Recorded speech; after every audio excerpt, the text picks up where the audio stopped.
Welcome back, welcome back, welcome back. I'm Miss Lisa, and this is my YouTube channel where I make a video where we talk about everything that I want to that is related to science and math. And today we're talking about physical science, and in particular we're going to talk about solutions. Now, if you're doing this as a class, we only have 2 videos left. This one that is going to be about solutions, and the next one on acids and bases.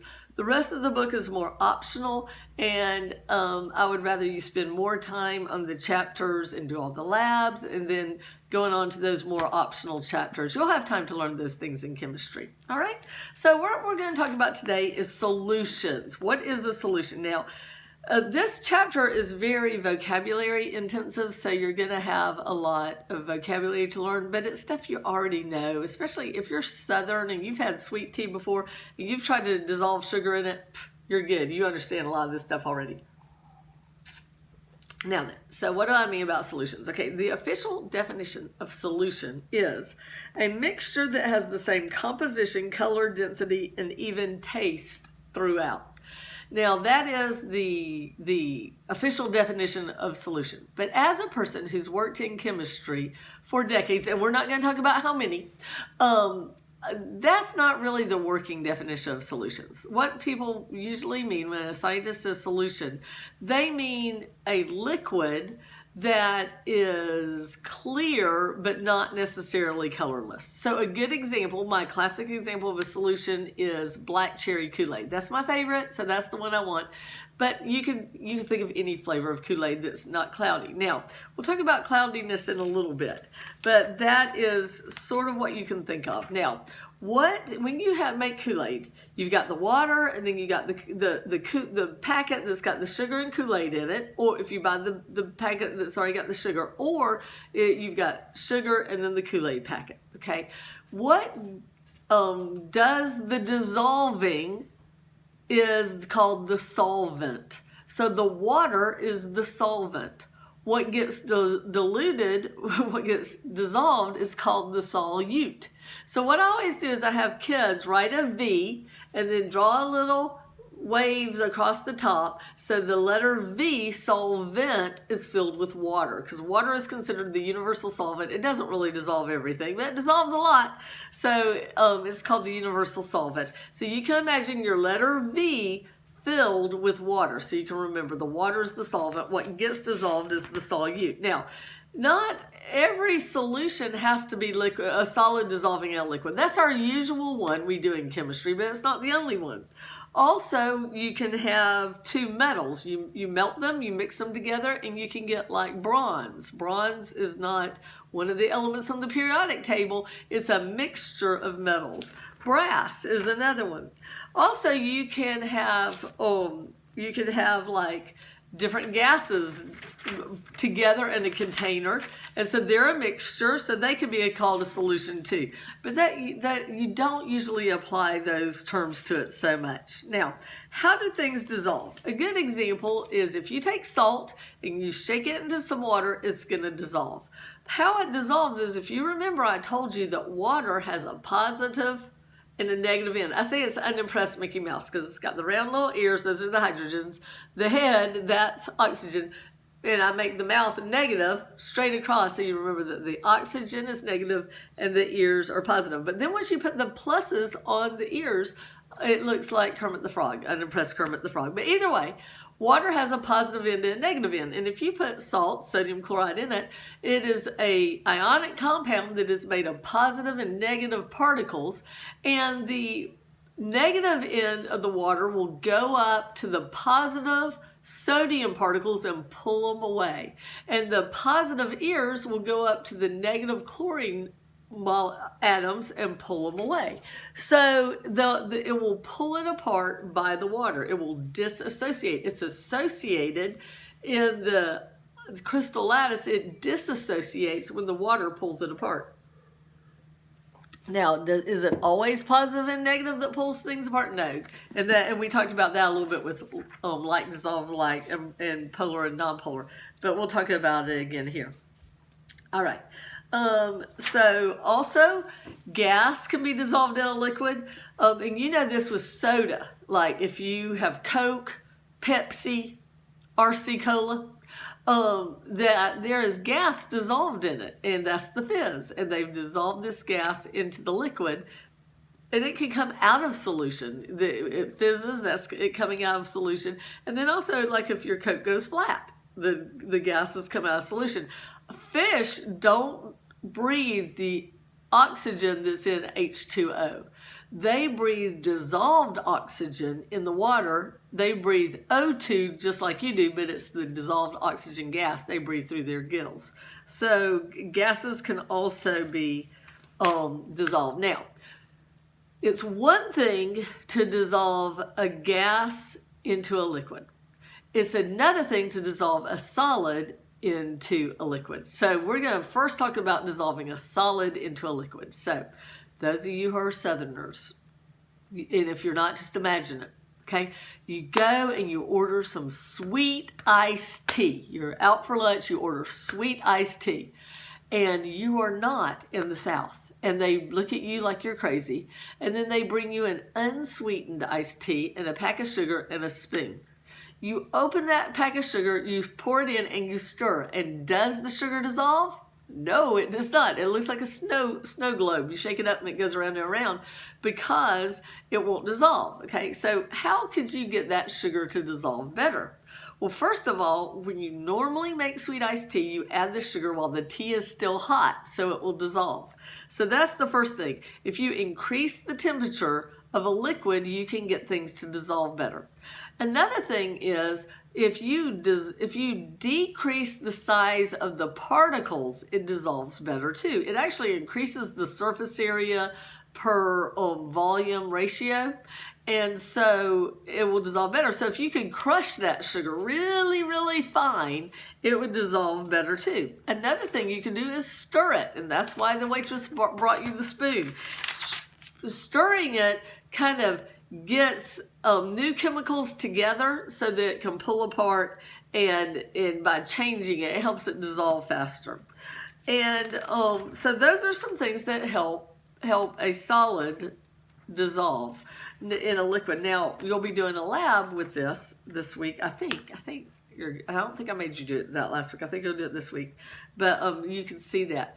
You can see what these things do. Now, the next one is how much can dissolve. Now, so there are these terms, saturated, that you've heard of. Saturated means it's no more can dissolve at that temperature. So have you ever seen a kid keep adding sugar to something and no more will dissolve? No matter how much they stir it, it's just not going to dissolve anymore. You'll see this with sugar cereals. Like someone will have a bowl of cornflakes and they'll put the sugar on, and then the sugar falls to the bottom and they eat all their cornflakes and there's still sugar on the bottom that didn't dissolve, because at that temperature no more sugar will dissolve in that milk.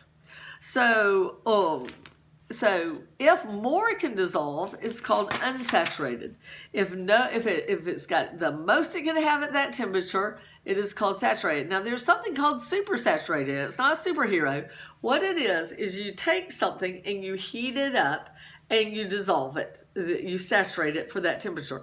But then if you very carefully cool it down and don't bump it, you can actually get more to be dissolved than that temperature normally allows. And then if you add like one little crystal, it will go and suddenly all turn into crystals. Or sometimes if you bump it, it'll do it too. I used to have it at my old school. I teach public school, and I used to teach at a different school. And I had a chemical, and I had the hot plate with a stir, and I would do this where we would get it super saturated, then I'd put in one crystal and it'd go and it would dissolve. And it was really fun, but I don't think I have that chemical at my new school. I haven't been there very long, so I haven't totally looked at everything in the chemical stock room, but I haven't seen the one that I used at my old school. But this is not it, but it is sort of an illustration of it. If you get a bottle of water and get it right at freezing point and you smack it on the bottom, it'll go an instant freeze, which is real fun. That is not this. Nothing's being dissolved. You're just right at freezing point, and then with that little bit of energy from the force, then it can cause it to all freeze. But that's fun too. That's fun too. All right. So we talked about, okay, now there are graphs called solubility curves, and you can read and see how much of something will dissolve at a temperature. How much is dissolved is called the concentration. You'll see that like on laundry detergent. Concentrated, that means they didn't put much water in that laundry detergent. They put a lot of detergent. A long time ago, I was a cheerleader in college, and we had to do a fundraiser, and we had to sell Rex cleaner. And it was basically these big bottles of like basically Dawn dish detergent that they were trying to sell for like $8 or $9 each back in the 80s. And that's like high now for in the 2020s, and nobody wanted to buy that Rex cleaner. And when they would just go, that's too expensive, we were supposed to say, but it's concentrated. So nobody wanted to buy the Rex cleaner, and my mom had to buy it all because nobody was buying it, and it was for our cheerleading jackets, for our uniform. But concentrated is supposed to be a lot of particles for a certain volume. How concentration is reported is different in chemistry. There are different things called molarity and molality, and that are ways of reporting concentration that you will learn in chemistry class. All right, solubility curves, saturated, unsaturated, more can dissolve. Supersaturated, we talked about that. Okay, so now let's talk about gases. Remember I told you gases are different. So our model for a liquid with a solid getting dissolved into it is sweet iced tea. Our model for gases dissolved in something is Coca-Cola, is a soda. Okay, and as Southerners, I think we have a little bit of a leg up on this one too. Okay, so you're outside, it's summer, it's hot, you're at the pool. You open up your Coca-Cola, and you're laid out by the pool and swimming and having a good old time, and it's hot out there. And does your Coke go flat fast or slow when it gets hot? It's fast, isn't it? So one thing that causes gas to come out of solution is temperature. It's the opposite. The more you heat up the liquid, if you're dissolving a solid into it, the more dissolves. The more you heat up a liquid, if it's a gas dissolved into it, the less dissolves. So a cold Coke is a very fizzy Coca-Cola. It's nice and cold. Now, the other thing is pressure is what makes gas dissolve. So when you open that Coca-Cola, you hear that pressure being released that's holding the carbon dioxide gas in solution. It's the same gas you breathe out as what they put in soda. Okay, pressure and temperature, particles, we talked about dissociation. Okay, now what effect does solute particles have to a solution? So I've got a pot of water and I add salt to it. What is that salt going to do?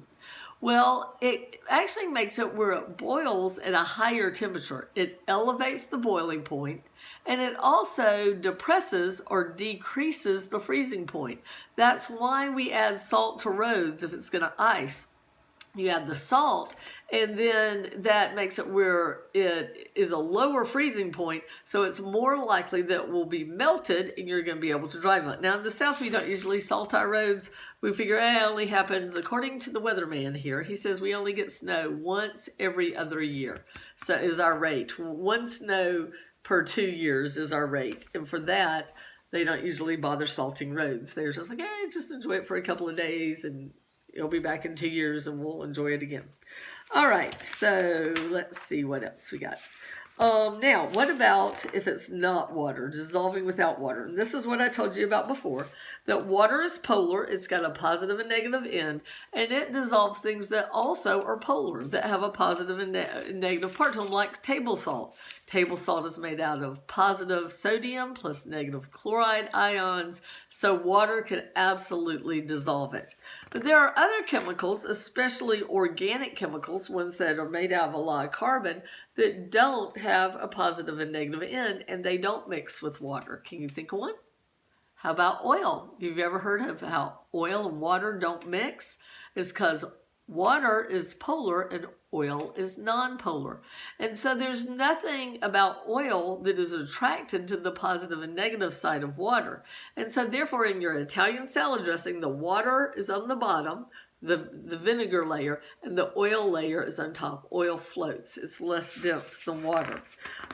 You also see nonpolar things in Sharpie markers because they don't wash off right. And oils, dry cleaning fluid. Dry cleaning fluid is not actually dry, it's just not water. It uses a different chemical. I have a little story about the Sharpie markers. So when I was teaching chemistry at my old school, we bought these blank die, they were blank, and you were supposed to write on them in Sharpie different anions on one and cations on the other. The kids roll the dice and they're supposed to write the compound. Well, it sounded great. We bought the dice. We were all excited about it. Me and Dr. Phelps, my co-teacher, and it was her idea, and we were all happy about it. So we wrote it. Well, while the very first day they're playing with the dice and trying to do it, it was in the winter, and most of the girls had put lotion on their hands so that they wouldn't have chapped hands and them dry out. Well, lotion is nonpolar. Sharpies are nonpolar, and they just wiped right off. It did not work. So then Dr. Phelps was like, well, maybe we could coat them in fingernail polish, clear fingernail polish and all that. And I'm like, no, we're going to find an easier way to do this. That was a waste of money. They sold us something that didn't work. Lotion. It foiled by lotion. All right, let's see. So things like goof off, if you've ever seen that chemical, it is a non-polar solvent that will dissolve non-polar things like sticker goo and Sharpie and stuff like that. I wrote on accident on my new leather wallet. I was irritated yesterday. I was in the car and I used water to try to wipe it off. It did nothing. So then there was hand sanitizer, which is alcohol based, which alcohol is an organic product, so it's more non-polar. And I took a little squirt of hand sanitizer, rubbed it on, it came right off. I thought, haha, it's good to know chemistry. And my son, who was driving, said, yes, polar and non-polar, like dissolves like. So it was a good little thing. All right, that is it for this chapter. Come back for our last chapter is going to be next one. And we're going to talk about acids and bases. Like, share, subscribe, and remember, science is great.